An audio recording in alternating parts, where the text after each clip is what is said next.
and welcome dear बच्चों to lecture number 5 of insider trading laws। पिछले 4 lecture में हमने इंसाइडर ट्रेडिंग को लेकर के बहुत सारी खोजबीन करी है और इंसाइडर ट्रेडिंग लॉज के बारे में काफी सारी चीजें पढ़ करके समझ ली। Whether it was about understanding कि हम कब ट्रेडिंग कर सकते हैं और it was about the restrictions जो रेगुलेशन 3 और 4 में हमारे ऊपर लगाए गए थे।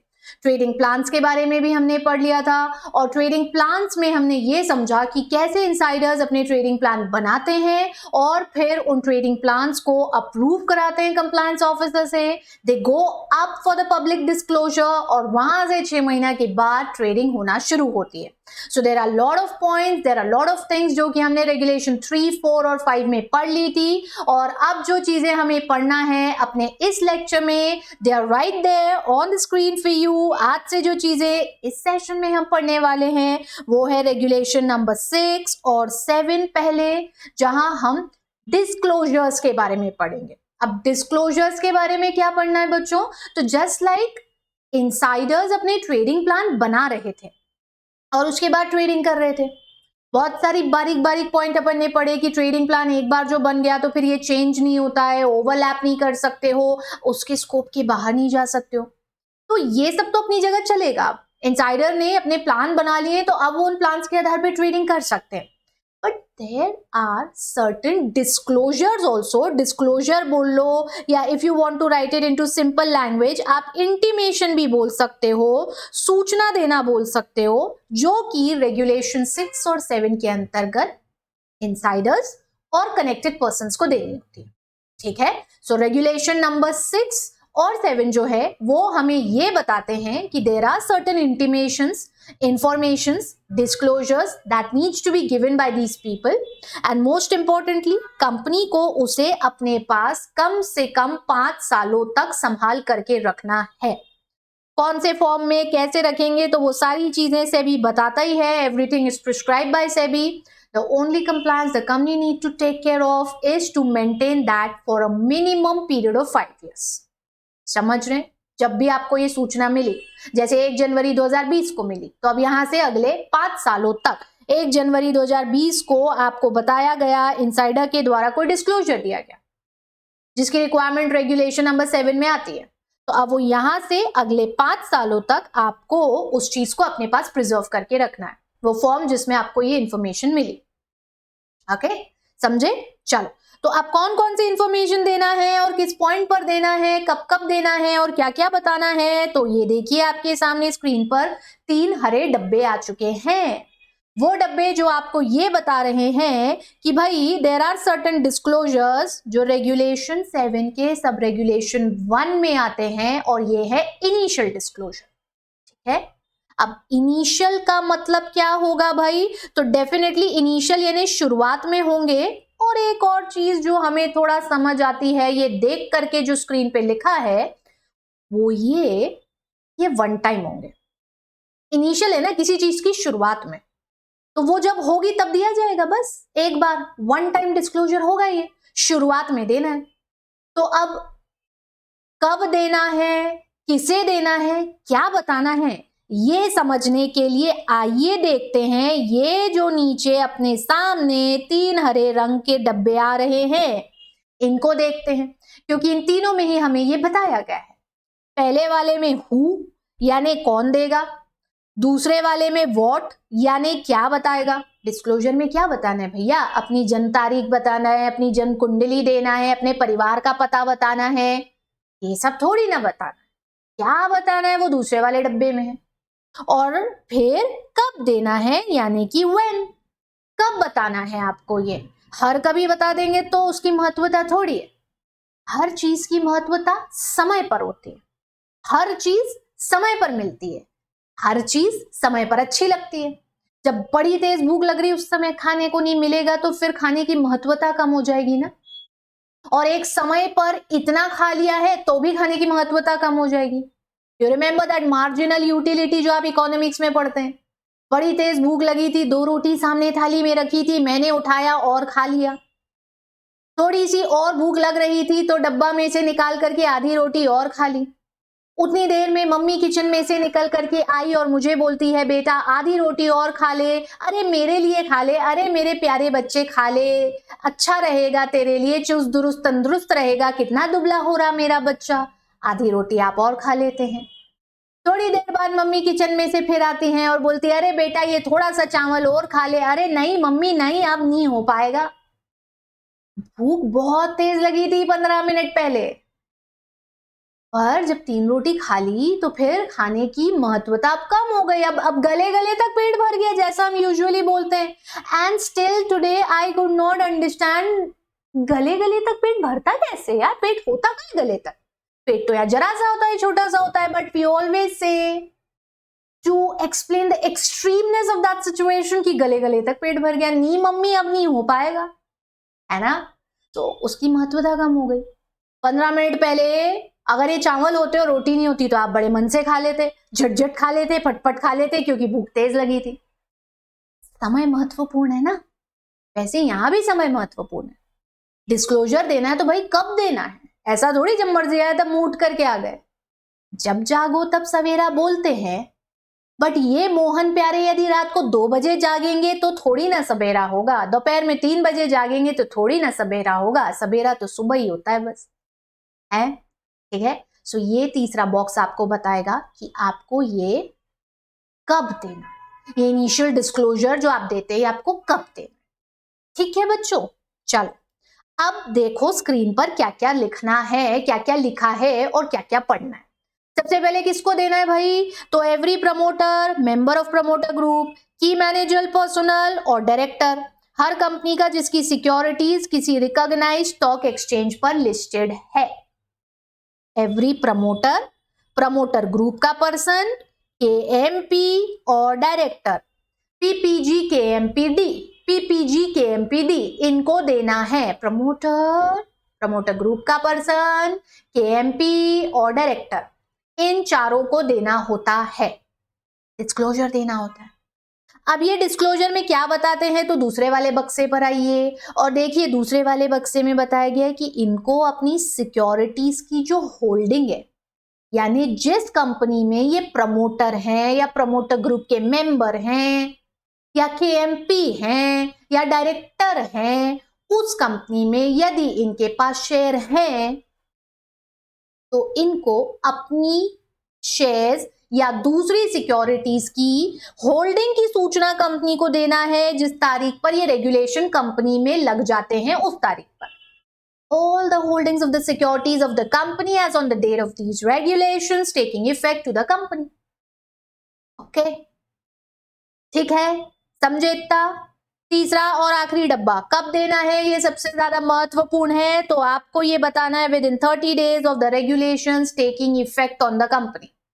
अब ये भले ही वो 15 मई 2015 से लग गए हों या आज की डेट में आपकी कंपनी पे लगे, जिस भी डेट पर पीआईटी रेगुलेशन आपकी कंपनी पर लागू होते हैं वहां से अगले 30 दिन के अंदर आपकी कंपनी का हर प्रमोटर, प्रमोटर ग्रुप का हर मेंबर, हर केएमपी और हर डायरेक्टर उस कंपनी में जो शेयर्स या सिक्योरिटीज उसके पास है उसकी सूचना कंपनी को regulation 7 sub regulation 1 of PIT regulation के अंतर्गत स्पेसिफाइड फॉर्म में देगा। समझ आ गया, ठीक है, क्लियर हुआ। चलो अब थोड़ा सा आगे बढ़ो, आगे बढ़ते हैं और अब यहीं पर एक और चीज है, कंपनी को भी इसके बारे में कोई सूचना देनी है। 3 हरे डब्बे और आ जाते हैं और ये 3 हरे डब्बे जो अब आपके सामने आ रहे हैं ये कंपनी की रिस्पॉन्सिबिलिटी है, कंपनी की रिस्पॉन्सिबिलिटी है। और यदि भविष्य में आप फिर से कोई केएमपी बनते हैं या प्रमोटर बनते हैं या डायरेक्टर बनते हैं तो तब की रिस्पॉन्सिबिलिटी है। ये तो कब हो गया, जब रेगुलेशन कंपनी के ऊपर लगा तब से आपको 30 दिन में देना था। अब यदि मानिए रेगुलेशन तो लग गया था लेकिन उस समय आप उस कंपनी में नहीं थे और एज अ प्रमोटर या एज अ डायरेक्टर या एज अ केएमपी या as a member of promoter group आप कंपनी में आज नियुक्त हुए, आज नियुक्त हुए, मानिए effective date of the regulation company पर थी 15 जनवरी 2018। ठीक है, चलो इसको लिख लेते हैं ताकि आपको क्लैरिटी रहे। रेगुलेशंस इफेक्टिव डेट, यानी कंपनी पर ये रेगुलेशन कब से लगा। तो कब से लगा भैया, अपने एग्जाम्पल में अपन ने बोला 15 जनवरी 2018 को कंपनी पे रेगुलेशन लगा। वहां से अगले 30 डेज के अंदर रेगुलेशन 7 के सब रेगुलेशन 1 के हिसाब से हर प्रमोटर ग्रुप के पर्सन, हर केएमपी और डायरेक्टर ने अपनी शेयर होल्डिंग्स और सिक्योरिटी होल्डिंग्स की डिटेल कंपनी को दे दी। ये तो 7 सब रेगुलेशन 1 हो गया। ठीक है भैया, लेकिन अब 7 सब रेगुलेशन 2 की बारी आएगी। जब ये रेगुलेशन इफेक्टिव हुए थे और ये प्रमोटर केएमपी डायरेक्टर्स ने सूचना दी थी, उस समय जितने जितने प्रमोटर या डायरेक्टर थे सबने सूचना दे दी थी 30 दिन के अंदर। ये 15 जनवरी से 30 दिन के अंदर। ठीक है, अब कंपनी में अंकित नाम से एक व्यक्ति डायरेक्टर के तौर पर अपॉइंट होता है और इसका अपॉइंटमेंट होता है 15 जून 2019 को। ठीक है, 15 जून 2019 को। अब 15 जून 2019 को ये अपॉइंट हो रहा है और इसके पहले जो प्रमोटर्स और केएमपी और डायरेक्टर थे ये तो सूचना दे ही चुके थे। Sub Regulation 2 is about the responsibility of Ankit to give the disclosure of his holdings to the company. अब देखिए इसको समझ जाएंगे। Every person on appointment as KMP director of the company or becoming promoter or member of promoter group, वो भी disclose करेगा। यहां पर अगर हु है ना तो यहां पर वापस से वॉट है और तीसरे वाले में वापस से व्हेन ही है। इट्स जस्ट दैट वो जो था वो शुरुआत में दिया गया इनिशियल था। ठीक है, 1 टाइम था। ये जब आप बनोगे तो आपके लिए इनिशियल हो जाएगा, 1 टाइम हो जाएगा। फिर वही बताओगे अपनी holding and securities in the company as on the date of appointment as a promoter, as on the date of appointment as a director आप बने या केएमपी बने या प्रमोटर के तौर पे अपॉइंट हुए तो उस तारीख पर जो आपकी शेयर होल्डिंग है। और इस बार आपको ये चीज सिर्फ 7 दिन के अंदर अंदर बताएं। तो इस हिसाब से अपना जो ये एग्जाम्पल था इसमें अंकित जो कि कंपनी के डायरेक्टर बनकर के आए थे, इनको 15 जून 2019 से अगले 7 डेज के अंदर कंपनी को अपनी share holdings in that said company जिसमें ये डायरेक्टर बने हैं को सूचित करना है। अगर है तो सीधी सी बात है, अगर है तो है ही, नहीं तो क्या देंगे, है ना। तो अगर अंकित के पास है if holds securities in the company in which he is appointed as a director, तो 7 दिन के अंदर 15 जून से वो इस चीज की सूचना कंपनी को दे देंगे।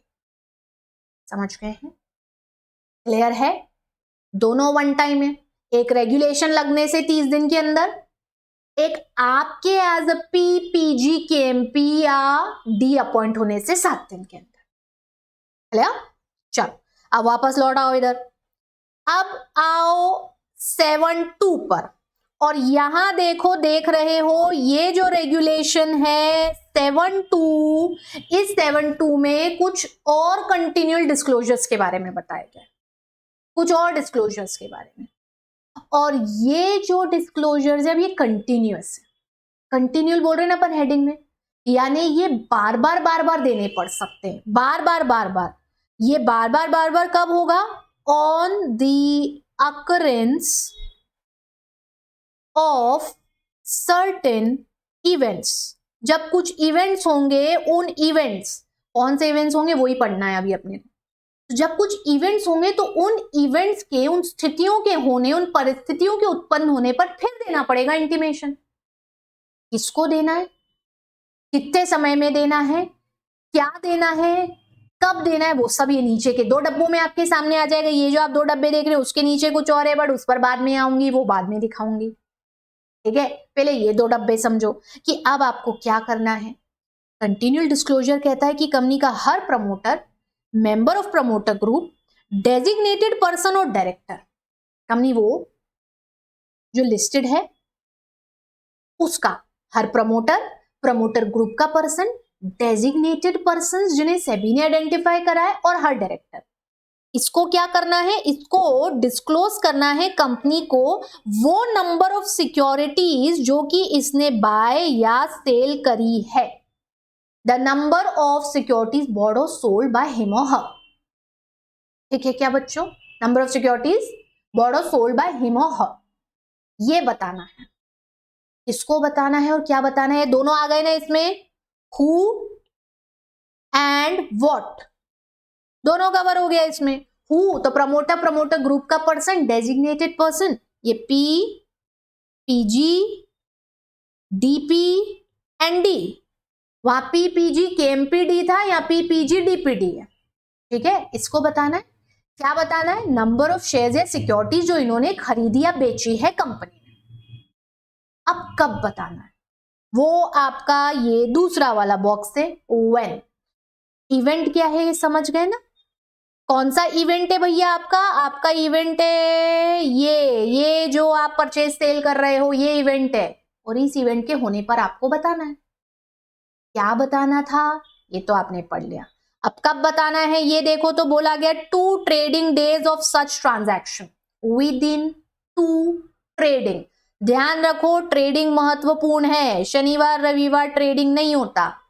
2 ट्रेडिंग डेज के अंदर बताना है कंपनी को, पर तब इफ, ये देखो इफ आया बीच में, if the value of such trade, whether in single or series of transaction in any calendar quarter exceeds 10 lakh or such higher value as prescribed। इकट्ठा करके बताती हूँ, कंपनी के हर प्रमोटर ग्रुप के पर्सन, डेजिग्नेटेड पर्सन और director को company को उसी के द्वारा उसी कंपनी के शेयर्स या सिक्योरिटीज जो खरीदे या बेचे जा रहे हैं के संबंध में सूचना देना। ये ट्रेडिंग प्लान्स के अंतर्गत हो सकते हैं, परचेज सेल प्लान्स तो अप्रूव करा ही लिए थे, बट अब जो परचेज सेल हुआ है उसकी भी सूचना देना है विद इन 2 ट्रेडिंग डेज।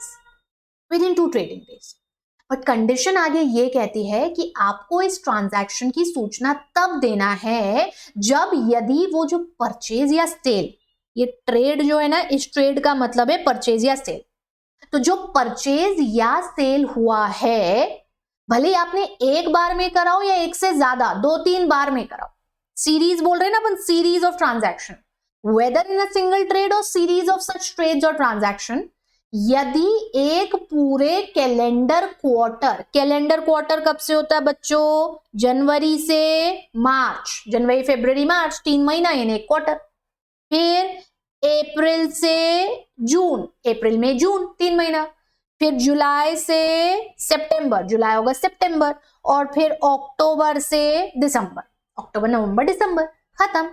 तो साल में 4 क्वार्टर होते हैं, 3-3 महीने के। एक पूरे क्वार्टर में आपने परचेज या सेल जो भी करा है, यदि उसकी वैल्यू एक्सीड करती है 10 लाख रुपए से, या यदि कभी सेबी इस अमाउंट को बढ़ा दे तो उस अमाउंट से, हाल फिलहाल ये 10 लाख की, अपडेटेड लिमिट 10 लाख की। सो यदि आपकी परचेज सेल की वैल्यू एक पूरे कैलेंडर क्वार्टर में 10 लाख रुपए से ज्यादा की आती है, तो आपको with in 2 trading days of that transaction intimation देना है। अब आप बोलोगे मैम ये हमको पहले से कैसे पता चलेगा, क्यों नहीं पता चलेगा यार? भाई मानो, चलो एग्जाम्पल लो और इसको समझ लो। प्रोविजन अपने को क्या कह रहा है, कैलेंडर क्वार्टर देखना है अपने को, ठीक है। कैलेंडर क्वार्टर में यदि आपकी ट्रेड दैट इज परचेज या सेल की जो वैल्यू है, if it exceeds 10 lakh, 10 lakh से ज्यादा है, तो आपको with in 2 trading days, TD trading day, सूचना देना है, ठीक है। अब मानो हम 2-3 तारीख पकड़ते हैं। एक तारीख पकड़ी हमने 20 अप्रैल को इनसाइडर के द्वारा एक परचेज करा जाता है, और वो परचेज होता है 2.5 लाख की सिक्योरिटीज का परचेज, 2.5 लाख, ठीक है। अभी क्या 20 अप्रैल के बाद अगले 2 दिन में सूचना देने की जरूरत है? नहीं। क्यों नहीं है? क्योंकि 2.5 लाख जो है वो 10 लाख से कम, तो आप कर लो, बढ़िया, कोई डिस्क्लोजर नहीं चाहिए, ठीक। फिर एक और ट्रांजैक्शन होता है और ये होता है 25 अप्रैल को।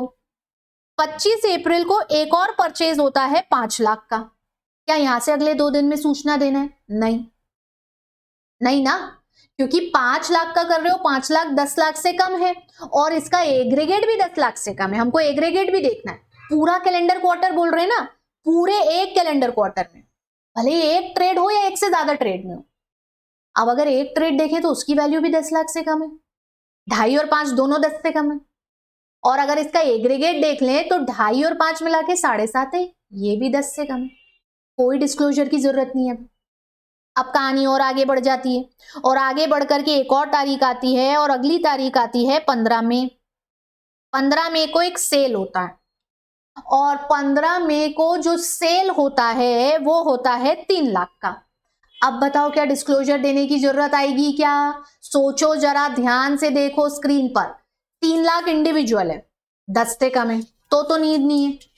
बट पूरे कैलेंडर क्वार्टर में क्या इसके अलावा और कोई ट्रेड है? ये कौन सा कैलेंडर क्वार्टर है? अप्रैल मई जून वाला कैलेंडर क्वार्टर। क्या अप्रैल मई जून के कैलेंडर क्वार्टर में हुए परचेज सेल की वैल्यू 10 लाख से ज्यादा हो चुकी है? देखो, एक 2.5 था, 2.5 पर 5 मिला, 7 बना, 7.5 बना, और 7.5 पर यदि 3 मिल गया, 7.5 पर यदि 3 मिल गया तो ये तो 10.5 बन गया। यानी हाँ, 15 मई से विदिन 2 डेज के अंदर, ट्रेडिंग डेज, याद रखिए आपको ये डिस्क्लोजर देना है, ये डिस्क्लोजर देना है। और जो यदि ये 3 के बजाय 2.5 लाख होता बच्चों तो क्या होता? जवाब आप दे चुके हो, मुझे ये पता है कि मैडम फिर जरूरत नहीं पड़ती, क्योंकि 2.5 अगर और ऐड होता तो 2.5 पे 5 पे 2.5 10 होता और 10 से ज्यादा पे देना है। If the value exceeds 10 lakh, up till 10 नहीं देना। ठीक है, ठीक है। और अच्छा, ये 15 मई होने के बजाय मान लो अगर ये 15 अगस्त होता, 15 अगस्त को होता ये, फिर ये भले ही 3 का होता या 2.5 लाख का होता, क्या डिस्क्लोजर देते? नहीं, नहीं, तब भी नहीं देते। और क्यों नहीं देते आपको पता है ना, है ना? क्यों नहीं देते? क्योंकि अप्रैल में जून वाला तो जो कैलेंडर क्वार्टर था वो खत्म हो गया। अप्रैल में जून में सिर्फ 2 ही ट्रेड हुई हैं, जो 7.5 की थी, यानी 10 से कम। जुलाई अगस्त सितंबर का नया क्वार्टर शुरू हो गया। ये जुलाई अगस्त सितंबर वाले, जैक्स वाले कैलेंडर क्वार्टर में हुआ है। और इस कैलेंडर क्वार्टर में देखें तो 3 हो चाहे 2.5 हो, इंडिविजुअली भी ये 10 से कम है और इसके अलावा इस क्वार्टर में और तो कोई ट्रेड हुआ ही नहीं है, हुआ ही नहीं है। तो आप समझ रहे हैं ना इस चीज को कि आपको यहां पर डिस्क्लोजर देने की जरूरत नहीं है। वही अगर ये 3 ऊपर होता, यानी आपकी इस 15 मई की तारीख पे होता, तो आप देते। क्लियर हो गया? 7-2 क्लियर हो गया बहुत अच्छे से आपको? ठीक है क्या बच्चों? चलो तो फिर वापस यहाँ लौट आओ और अब आगे बढ़ जाओ, क्योंकि इसके नीचे 2 डब्बा और है और वो जो 2 डब्बा आप देख रहे हो वो कंपनी की रिस्पॉन्सिबिलिटी आपको बता रहा है। जब कंपनी को ये सूचना मिलती है, कौन सी सूचना? ये वाली सूचना मिली थी ना, ये वाली चीज की सूचना मिली थी ना, विद इन 2 ट्रेडिंग डेज हमने कंपनी को इंटीमेट करा था। इनसाइडर ने जो परचेज सेल करा, यदि उसकी वैल्यू एक कैलेंडर क्वार्टर में भले एक ट्रांजैक्शन में हुई हो या एक से ज्यादा, 10 लाख से ज्यादा हुई थी, तो उसने कंपनी को इंटीमेट करा। अब कंपनी क्या करती है? पलट करके कंपनी उसी चीज की सूचना हर एक स्टॉक एक्सचेंज को जहां उसकी सिक्योरिटीज लिस्टेड है उसे देती है, और वो भी with in 2 trading days of the receipt of this disclosure. यानी जब कंपनी को दिया गया वहां से अगले 2 ट्रेडिंग डेज, या कंपनी को अलग से पता चल रहा है तो भले डिस्क्लोजर अभी नहीं आए, जैसे ही पता लग जाए आप अगले 2 ट्रेडिंग डेज में दे सकते हो। समझ गए हो क्या? क्लियर हो गया ना ये वाला कंसेप्ट आप सभी लोगों को बहुत अच्छे से? ठीक है। रेगुलेशन 6 और 7, 6 जनरल है, कहता है डिस्क्लोजर देना है और देने के बाद कंपनी को अगले 5 साल तक संभालना है। फिर 7 में स्पेसिफिक पॉइंट है, पहला इनिशियल का है, इनिशियल यानी 1 टाइम, कब देना है आपको? जब आप कंपनी में प्रमोटर ग्रुप के पर्सन या केएमपी या डायरेक्टर हैं, तो ये रेगुलेशंस कंपनी पे लगने से 30 दिन में अपनी शेयर होल्डिंग की डिटेल देना है। भविष्य में कभी बनते हैं प्रमोटर या प्रमोटर ग्रुप के पर्सन या केएमपी या डायरेक्टर, तो वहां से अगले 2 दिन के अंदर, 7 दिन के अंदर, 7 दिन के अंदर देना है। ठीक है, ये वन टाइम हो गया। फिर उसके बाद कंटिन्यूअल आते हैं। जब जब कोई भी प्रमोटर या प्रमोटर ग्रुप का पर्सन या डेजिग्नेटेड पर्सन या कंपनी का डायरेक्टर उसके शेयर या सिक्योरिटीज में परचेज सेल करता है, यदि एक कैलेंडर क्वार्टर में उसकी ट्रेड की वैल्यू 10 लाख से ज्यादा जाती है, जो एक बार की ट्रेड में जाए या cumulative multiple series of trades में जाए, within 2 trading days of that transaction आपको कंपनी को सूचित करना है और वहां से अगले 2 दिन के अंदर कंपनी स्टॉक एक्सचेंज को बताएगी। ये 2 ट्रेडिंग डेज होते हैं। क्लियर है? इतना बहुत अच्छे से दिमाग में फिट है। ठीक है, एक आखिरी पार्ट बचा हुआ है इसका, और वो है disclosure by other connected person. Other connected, अभी तो आपने इनसाइडर्स का पढ़ लिया, ठीक है, बट हमारे इन रेगुलेशंस में लिस्टेड कंपनी के पास ये ऑप्शन है कि वो अपने डिस्क्रिशन पर, डिस्क्रिशन का क्या मतलब होता है बच्चों? अपनी कंसेंट से, अपनी विल से, अपनी फ्रीडम से, अपनी मर्जी से, एट इट्स ओन, अपनी मर्जी से ये कह सकती है कि कंपनी के जो अदर कनेक्टेड पर्सन्स होते हैं, deem to be connected persons, ध्यान है ना, वो होते हैं, उनसे भी वो कह सकती है कि आप भी अपनी शेयर होल्डिंग्स और ट्रेडिंग्स जो आप सिक्योरिटीज में कर रहे हैं का डिस्क्लोजर हमें दें। इनके लिए मैंडेटरी नहीं है। मैंडेटरी रेगुलेशन 7 के सब रेगुलेशन 1 और 2 में सिर्फ उन्हीं लोगों के लिए जिनका नाम आता है, PPG KMPD और PPG DPD के लिए। ठीक है, अदर कनेक्टेड पर्सन्स के लिए मैंडेटरी नहीं है। कंपनी अगर रिक्वायरमेंट है तो उनसे कह सकती है, फिर आपको ये देना पड़ेगा। इतना क्लियर? रेगुलेशन 6 और 7 भी कंप्लीट। ठीक है, चलो भैया, तो अब अपनी गाड़ी को आगे बढ़ाते हैं और अब जो पढ़ने की बारी आ रही है वो है एक नया concept, rewards and incentives to informants. Informant क्या होते हैं मैम? ये क्या नया कंसेप्ट है? तो इन्फॉर्मेंट होते हैं खबरी, सूचना पहुंचाने वाले। जैसे राजा महाराजाओं के खबरी होते थे ना, जो इधर उधर की सूचनाएं उन्हें ला करके देते थे। अच्छा, भिड़ाने वाले नहीं, कि इसकी बात उसमें भिड़ा दिया, उसकी इसमें। नारद मुनि वाले खबरी नहीं है, जस्ट एन इन्फॉर्मेंट जो आपको सूचना दे रहा हो। ये चैप्टर बच्चों अभी नया नया ऐड हुआ है पीआईटी रेगुलेशंस में। You can see I am mentioning it over here. A new chapter has been added, chapter 3A, जो कि इन रेगुलेशंस में उन इन्फॉर्मेंट्स के बारे में बताता है जो कि सेबी को वॉलेंटरी बेसिस पे कुछ सूचनाएं देना चाहते हैं। वो सूचनाएं which are related to alleged violation of insider trading laws।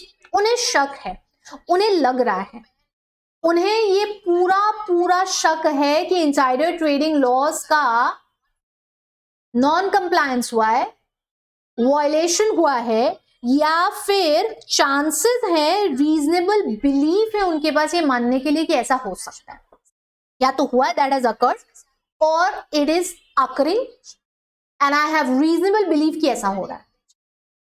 साहब ऐसा हुआ है और मेरे पास पक्की खबर है, साहब ऐसा हो रहा है और मुझे पूरा भरोसा है कि ऐसा हो रहा है। एक में हो चुका है, एक में हो रहा है। क्या? Violation of insider trading loss. और जब किसी को ऐसा लगता है कि किसी भी लिस्टेड कंपनी में इनसाइडर ट्रेडिंग लॉस का नॉन कंप्लायंस या वायलेशन हो रहा है, उनका पालन नहीं किया जा रहा है, तो ऐसी स्थिति में वो व्यक्ति सेबी का खबरी बनकर सेबी को उस चीज की सूचना वॉलेंटरी बेसिस पर दे सकता है, वॉलेंटरी इंफॉर्मेशन डिक्लेरेशन दे सकता है, और उसके बदले आपको इनाम भी मिलेगा। ठीक वैसे ही जैसे खबरियों की खबर लाने पर राजा महाराजा उन्हें इनाम देते थे, कभी कभी तो इतने खुश हो जाते थे कि अपने हाथ की सोने की बड़ी सी अंगूठी निकाल के दे देते थे या गले की माला निकाल के दे देते थे, है ना? ठीक वैसे सेबी आपको ऐसा कुछ नहीं देगा, बट डेफिनेटली मॉनेटरी रिवॉर्ड आपको मिल सकते हैं। So this is that new chapter and new regulations 7A B C D E F G तक जो कि यहाँ पर ऐड हुए हैं और जो आपको बताते हैं कि यदि आपको, आप कोई भी हो भैया, कोई भी कंपनी के कोई इंसाइडर है या कोई कनेक्टेड पर्सन है या कोई साधारण कर्मचारी है, कोई भी, if you think that there is a violation of insider trading laws that is occurring in the company or it can occur and you have reasonable belief grounds to assume that it is going to occur, you can inform the SEBI. सूचित कर सकते हैं आप, सूचना दे सकते हैं आप, ताकि गलत होने से रुक जाए और निर्दोषों को नुकसान होने से बचा लिया जाए। ठीक है, आप सेबी के सीक्रेट एजेंट बन सकते हैं भैया, ये वही कंसेप्ट है, आप सेबी के सीक्रेट एजेंट बन सकते हैं और जब सीक्रेट एजेंट बनेंगे तो इनाम तो लाजमी है। ठीक है, तो अब क्या क्या होगा इसमें, इस पर बढ़ना है आगे। और सबसे पहले इस स्पेसिफिक रेगुलेशन के लिए बच्चों कुछ डेफिनेशन नई है जो ऐड हुई है, तो अपने को पढ़ना है। इनको अपन ने शुरू में इसलिए नहीं उठाया बिकॉज ये वर्ड्स ना सिर्फ इन्हीं में इस्तेमाल होने, चैप्टर 3A जो इन रेगुलेशंस का है या regulation 7A B C D E F G तक जो है इन्हीं में यूज होना है बस। उसके अलावा 3 4 5 में आपको ये कहीं नहीं मिले, 6 7 में नहीं मिले, आगे 8 9 10 में कहीं नहीं मिलेंगे, ये वर्ड सिर्फ यही यूज होंगे। इसीलिए अपन ने स्पेसिफिकली इनकी डेफिनेशन यहीं रखी है। पहले देखो कौन सी डेफिनेशन आ रही है, तो जो पहली डेफिनेशन आपके सामने स्क्रीन पर है वो डेफिनेशन है इनफॉर्मेंट की। और इनफॉर्मेंट की परिभाषा बड़ी आसान सी है, it means an individual. Of course यार, खबरी एक इंडिविजुअल ही होगा, आर्टिफिशियल पर्सन तो नहीं हो सकता ना, है ना, कोई कॉर्पोरेट नहीं हो सकता, राइट, कोई पक्षी पशु जानवर भी नहीं हो सकता है। तो यहाँ डेफिनेटली इंफॉर्मेंट का मतलब है कोई भी इंडिविजुअल पर्सन जो वॉलेंटरी बेसिस पर सेबी को ये वॉलेंटरी इंफॉर्मेशन डिस्क्लोजर फॉर्म देता है, जो कि कंपनी में alleged violation of insider trading laws से जुड़ा हुआ है। There is an alleged violation of insider trading laws that has occurred or is occurring or he has reasonable believe कि ऐसा होगा, 100% 100% मैं श्योर हूं कि ऐसा ही होगा, 100% मैं श्योर हूं कि आज के मैच में विराट कोहली शतक लगाएगा। वैसे मैं इतना श्योर हो नहीं सकती हूं, बट कभी कभी पास्ट के परफॉर्मेंसेस को देख करके मुझे ऐसा लगता है कि I am 200% sure today that Virat is going to hit a century today. आज तो मोहम्मद शामी पूरे फॉर्म में है और आज तो 5 विकेट चटकाएगा ही चटकाएगा। वो मैच शुरू होने के पहले जो कमेंट्रेटर्स होते हैं वो करते हैं ना ऐसी कमेंट्री, पिच रिपोर्ट लेने जो आते हैं वो लोग कई बार ऐसा बोलते हैं ना, अरे कपिल पाजी आज तो मैदान बिल्कुल साफ है और पिछले परफॉर्मेंस को देखते हुए हमें पूरी उम्मीद है कि आज ईशांत शर्मा 4 से 5 विकेट तो इस मैदान पे लेके ही जाएगा। पिच का एनालिसिस करने के बाद ये कंक्लूजन पर आए कि आज पिच बिल्कुल ड्राई है और आज गेंद बहुत अच्छी आनी है और जो टीम टॉस जीत के पहले बल्लेबाजी लेगी उसके मैच जीतने के चांस बड़े प्रबल हो जाएंगे। इतनी तो कमेंट्री सुनते हैं ना हम ऐसे कमेंट्रेटर्स की मैचेस के दौरान, है ना। वो सब क्या होता है, वो उनका बिलीफ है on the analysis of that particular situation कि मैदान ऐसा है कि यहाँ पर तेज गेंदबाज को आज बहुत विकेट मिलेंगे, या पिच ऐसा है कि फिरकी फेंकने वाले स्पिनर को आज विकेट बहुत मिलेंगे, या लंबे शॉट खेलने वाले बैट्समैन का तो आज दिन बनने वाला। उनका एनालिसिस कहता है। वैसे ही मैं भी एक व्यक्ति हूं, मैं कोई भी हो सकती हूं, एक इंडिविजुअल हूं मैं, और मेरा एनालिसिस या सूत्रों के हवाले से मेरे को ये पता चला है कि किसी कंपनी में इनसाइडर ट्रेडिंग लॉस का वायलेशन हुआ है या हो रहा है या होने के प्रबल, पूर्णतः 100% योग है, चांस प्रबल योग है कि बस ऐसा होगा। हम कोई गुरु महात्मा नहीं है, कोई भविष्यवाणी नहीं कर रहे हैं। We have some facts, we have some fact. ये देखिए यहाँ पर लिख रहे हैं ना अपन, वी हैव, ये कहाँ लिख रहे हैं भाई अपन, ये we have reasonable belief, we have reasonable belief. हवा में तीर नहीं चला रहे, अंधेरे में तीर नहीं चला रहे, हम वो बाजीराव हैं जो रेत में दबे मोर पंख पर भी तीर चला रहे हैं और उसके बावजूद भी मोर पंख को 2 टुकड़ा में तोड़ दे रहे हैं। क्यों? क्योंकि बाजीराव की तलवार पर कभी शक नहीं करना चाहिए है। हम वो बाजीराव, हम मने ये इन्फॉर्मेंट, हमारे पास इतने ठोस सबूत हैं या उस स्थिति को बिलीव करने का, मानने का हमारे पास पूरा पूरा चांस है कि ऐसा होगा, तो हम इन्फॉर्मेंट की कैटेगरी में आते हैं। वो जो इस सूचना को सेबी तक पहुंचा रहे हैं, ये वॉलेंटरी इंफॉर्मेशन डिस्क्लोजर फॉर्म भर रहे हैं और सेबी को ये सूचना पहुंचा रहे हैं in a manner that is provided in these regulations. जो तरीका रेगुलेशन में दिया है उस हिसाब से पूरा बता रहे हैं कि भाई ये इंफॉर्मेशन है, जहां जैसा फॉर्म बताया वो ही भर रहे हैं, सारे कंप्लायंस कर रहे हैं। दिस इज जब बाजीराव रेत में छुपे उस तीर पर निशाना लगा रहे थे, तो रेत में जानबूझ करके छुपाया गया था ना मोर का पंख। क्यों छुपाया था उस मोर के पंख को और बोला था कि अब इस पे निशाना लगाओ? क्योंकि परखना था उनकी स्किल्स, तलवारबाजी और तीरंदाजी और हर चीज में उनकी स्किल्स को परखना था। तो तीरंदाजी की स्किल्स को परखने के लिए हमने क्या करा, हमने उस मोर के पंख को रेत में दबा दिया और बोला लो अब चलाओ और तोड़ो इसको 2 टुकड़ा में।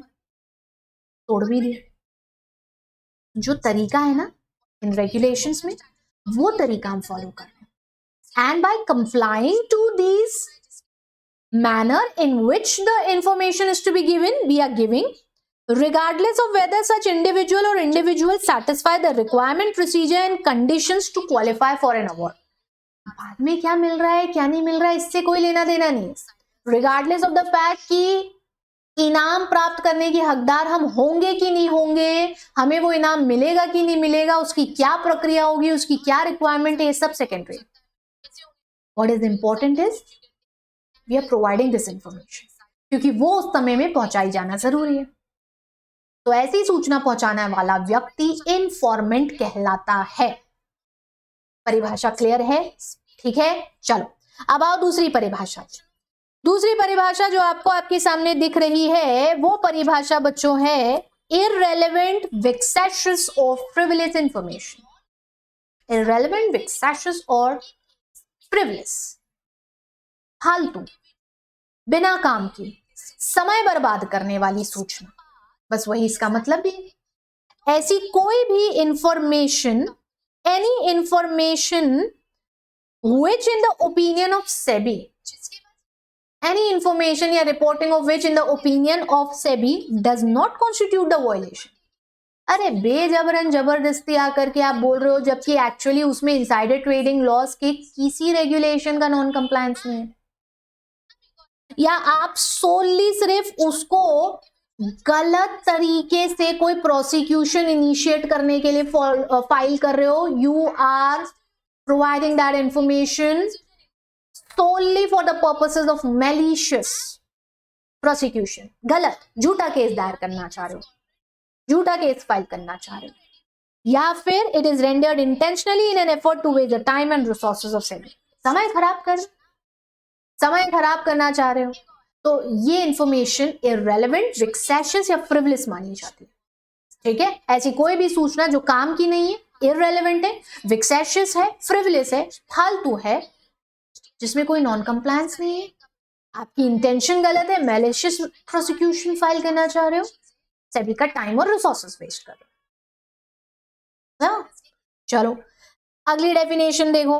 अगली डेफिनेशन जो है वो डेफिनेशन मॉनेटरी सैंक्शंस की। इन प्रोसीडिंग्स के दौरान कोई भी नॉन मॉनेटरी सेटलमेंट टर्म या फिर कोई भी डायरेक्शन जो सेबी के द्वारा जारी करा गया, जब आप सूचना देंगे, सेबी इंक्वायरी बिठाएगा, उस इंक्वायरी का फिर कुछ परिणाम निकल करके आएगा।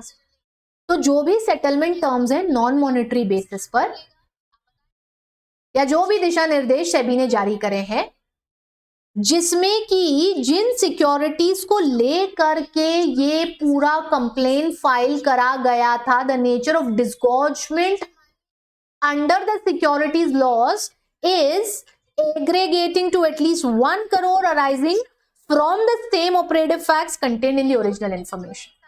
यानी सीधी भाषा में, ये बहुत टेक्निकल है, सीधी भाषा में जिस ओरिजिनल इंफॉर्मेशन या सूचना के आधार पर इन्फॉर्मेंट ने वो सूचना जो सेबी को दी, सेबी ने इंक्वायरी बैठाई, उस सूचना में जो गड़बड़ झाला या लोचा शामिल था, वो गड़बड़ झाला या लोचा जो था वो कम से कम 1 करोड़ रुपए के मूल्य का था, और उसके बाद उस तरीके की कंप्लेन पर सेबी ने जो भी डायरेक्शंस इशू करे, ऑर्डर्स इशू करे या कोई नॉन मॉनेटरी सेटलमेंट करवाया, उसे हम कहते हैं मॉनेटरी सैंक्शन। आप बोलोगे मैम नॉन मॉनेटरी नेचर है और बोल मॉनेटरी रहे हो, बट ऐसा ही है बच्चों, लॉ थोड़ा सा टेढ़ा होता है, ये भी मेरा होता है ना। तो एक्चुअली मॉनेटरी सैंक्शन का मतलब है सेबी का ऑर्डर या कोई भी सेटलमेंट की इंस्ट्रक्शन जो ऐसी सिक्योरिटीज लॉज या इनसाइडर ट्रेडिंग लॉज के नॉन कंप्लायंस की कंप्लेंट से निकले हैं, जिनका की मूल्य कम से कम 1 करोड़। घपला हो रहा था 1.5 करोड़ रुपए का, इन्फॉर्मेंट ने उस चीज की सूचना सेबी को दी, इंक्वायरी बिठाई, इंस्ट्रक्शंस इशू करे उसे रोकने के लिए। क्योंकि घपला 1.5 करोड़ का था, इस कारण से सेबी का ऑर्डर मॉनेटरी सैंक्शन कहलाएगा, क्योंकि वो कम से कम 1 करोड़ रुपए का होना ही चाहिए। ओके, ठीक है, चलिए अगला देखिए। ओरिजिनल इंफॉर्मेशन क्या है भाई? अभी तक आपने इररेलेवेंट, फ्रिवलेस, फिक्सेशियस इंफॉर्मेशन पढ़ ली, अब ओरिजिनल भी पढ़ लीजिए। सही सूचना क्या होती है, कब किस इंफॉर्मेशन को बोलोगे ओरिजिनल? ऑफ कोर्स जब वो रेलेवेंट है, जब वो फ्रिवलेस नहीं है, जब वो विक्सेशियस नहीं है, काम की है, इन रेगुलेशंस के अनुसार सेबी को दी गई है इंफॉर्मेंट के द्वारा। जहां इंफॉर्मेंट को लग रहा है कि कोई वॉल्यूशन हो रहा है इनसाइडर ट्रेडिंग लॉस का, तब दी गई है। और ऐसी सूचना जो कि derive from independent knowledge and analysis of the इंफॉर्मेंट, किसी से सुन वुन के नहीं आया है, उसने खुद ने अपने नॉलेज, अपने इंफॉर्मेशन और एनालिसिस से ये पता लगाया है कि इस कंपनी में इनसाइडर ट्रेडिंग लॉस का वायलेशन हो रहा है या हो सकता है। So this is the information that is generated on my own self. Independent analysis से मैंने खुद ये इंफॉर्मेशन निकाली है, किसी और से नहीं मिली है, मुझे कहीं और से नहीं आई है, मैंने खुद निकाली। ठीक है, अच्छा, और मेरे बताने के पहले सेबी को पता भी नहीं थी, not known to SEBI from any other source except informant is the only original source. मैं ही बता रही हूं, मेरे से पहले आपको पता भी नहीं था। ठीक वैसे ही जैसे कई बार पड़ोस की आंटी आकर के मम्मी को बोलती है, अरे भाभी जी आपको पता है, मैं बता रही हूँ आपको ये, मैं बता रही हूँ आपको ये और किसी को पता नहीं है अपनी मल्टी में, अपनी बिल्डिंग में, मैं बता रही हूँ आपको ये मैं बता रही हूँ आपको वाला जो है ना, ये इन्फॉर्मेंट है। क्योंकि मम्मी को वो आंटी के बताने के पहले पता नहीं था ना, मैं बता रही हूँ आपको ये, तो ये जो मैं बता रही हूँ आपको ये वाली चीज है ना, ये इन्फॉर्मेंट है। और जो मैं बता रही हूँ, मैं जो बताया जा रहा है वो क्या है, वो ऑब्जेक्ट है, यानी ओरिजिनल इंफॉर्मेशन। ठीक है, तो वो आंटी जो मैं बता रही हूँ आपको आकर के मम्मी को बताती है, वो ओरिजिनल इंफॉर्मेशन है, क्योंकि उसके पहले से तो मम्मी को पता ही नहीं था। पॉइंट नंबर 2 में सेबी को पता ही नहीं था। ठीक है, फिर तीसरा और भी पॉइंट है बच्चों इसमें, is sufficiently specific, credible and timely, यानी कि इतना वो इंफॉर्मेशन स्पेसिफिक है, भरोसे योग्य है, क्रेडिबल है और टाइमली है, यानी समय पर मिली है, जिससे कि सेबी निम्नलिखित में से कुछ भी कर सकता है। इंक्वायरी, इंस्पेक्शन, ऑडिट कर सकता है, किसी ongoing examination, investigation, inquiry, inspection, audit में वो असिस्ट या हेल्प कर सकती है सूचना, कोई पुराना इंक्वायरी या इन्वेस्टिगेशन ओपन या रीओपन करवा सकती है वो सूचना, या inquire into a different conduct as a part of an ongoing examination or investigation or inquiry or audit as directed by SEBI. वो इंफॉर्मेशन ऐसी है बच्चों कि वो इंफॉर्मेशन किसी भी नई इंक्वायरी को जन्म दे सकती है। उस इंफॉर्मेशन के बिहाफ पे अब इंक्वायरी होना जरूरी है, क्योंकि उस इंफॉर्मेशन में उतना दम है, उस इंफॉर्मेशन से पता लग रहा है कि हाँ इनसाइडर ट्रेडिंग लॉस का वायलेशन हो रहा है या होगा या हुआ है। तो कोई एग्जामिनेशन, कोई इंक्वायरी, कोई ऑडिट शुरू हो सकता है। पुराने किसी में वो असिस्ट कर सकती है या बंद हो चुकी इंक्वायरी को खुलवा सकती है, या एक नया ही रूप लेकर के वो इंक्वायरी या इन्वेस्टिगेशन में बाहर आ सकती है वो सूचना। तब वो ओरिजिनल है, तब वो इंफॉर्मेशन ओरिजिनल है। एंड अभी क्राइटेरिया और बचा है, एंड इसके अलावा not exclusively derive from an allegation that is made in a judicial or administrative hearing in any government report, audit, investigation, news media, except whether informant is the only original source. इससे पहले वो किसी government case में या किसी दूसरी hearing में या सोशल मीडिया पर या न्यूज मीडिया पर नहीं आई। ओरिजिनली सिर्फ और सिर्फ इंफॉर्मेंट के एंड से ही वो जनरेट हुई है। मैंने निकाली है सूचना, 100 बातों की एक बात, ना आपने मुझे बताई है ना किसी और ने मुझे बताई। पहले से चल रहे किसी केस में कोर्ट का या जुडिशियल अथॉरिटी का डिसीजन वो है और उसे मैं इस चीज से जोड़ लूं, ऐसा कुछ भी नहीं है, सब ओरिजिनल है। उसके बारे में पता ही नहीं था किसी को इससे पहले। एंड ऑफ कोर्स ये तो अपन पहले ही पढ़ लिए कि ना तो वो इररेलेवेंट है, ना तो वो फ्रिवलेस है, ना तो वो वेक्सिशियस है। तो ऐसी इंफॉर्मेशन ही ओरिजिनल इंफॉर्मेशन मानी जाएगी। ना मम्मी को पता था, ना पापा को पता था, ना आपको पता था, ना आपके घर में आपके छोटे या बड़े भाई या बहन को पता था। जो सूचना आंटी ने आकर के मम्मी को बताई कि मैं बता रही हूं भाभी जी आपको, और उस सूचना के आधार पर अगर मम्मी ने कोई स्टेप उठाया तो भी वो इंफॉर्मेशन ओरिजिनल हो गई। मैं बता रही हूं आपको, वो जो 101 में वर्मा भाभी रहती है ना, उनका चिंटू बड़ा नालायक बच्चा है भाभी जी। कल मैंने उसे अपनी बिल्डिंग के नीचे खड़ी एक गाड़ी की हवा निकालते देखा। आप तो अपने चिंटू तो उनका था, अपने पिंटू को उस चिंटू के साथ भेजना ही मत, बिगाड़ कर धूल कर देगा वो। नहीं तो अपने बच्चे को मैं बता रही हूं आपको, और मैंने खुद देखा था, यानी कि मुझे किसी और ने नहीं बताया था। ओरिजिनल इंफॉर्मेशन, समझ रहे हैं? ठीक है, चलिए एक छोटा सा एक्सप्लेनेशन और है नीचे, इसको देख लीजिए तो फिर हम आखिरी परिभाषा पर आ जाएं। Information which does not, in the opinion of SEBI, add to information already possessed by SEBI is not an original information. अगर जब ये पड़ोस वाली आंटी मम्मी को बता रही थी कि वो 101 में रहने वाली वर्मा आंटी का चिंटू बड़ा नालायक बच्चा है और उसने कल मेरे सामने गाड़ी की हवा निकाल दी, तब यदि मम्मी ये कह देती हाँ हाँ भाभी जी मुझे पता है, मैं जानती हूँ वो चिंटू ना बहुत बदमाश है, अभी 2 दिन पहले नीचे क्रिकेट खेलते खेलते उसने गेंद हमारी बालकनी में उछाल दी थी और मेरा एक गमला भी फूट गया, और ये जो हवा निकालने की बात आप बता रही है ना, ये हवा निकालते हुए मैंने भी देखा था उसे। मैं आ रही थी इनके साथ स्कूटर पे बैठ करके, और जैसे ही हम बिल्डिंग के गेट में घुस रहे थे तब हमने देखा था उस चिंटू का हवा निकालते हुए। बिल्कुल सही कह रही हैं भाभी जी आप, तो वो चिंटू बड़ा नालायक बच्चा है। अब क्या पड़ोस वाली वो आंटी की इंफॉर्मेशन ओरिजिनल बच गई? नहीं, क्योंकि मम्मी को तो उसके बारे में पहले से ही पता था। ऐसे ही अगर इन्फॉर्मेंट सेबी को कोई इंफॉर्मेशन दे रहा होता है और यदि सेबी को वो चीज पहले से पता है, if SEBI was in possession of that information already while being communicated by the informant, the information is not original information. Got that? Clear है इतना?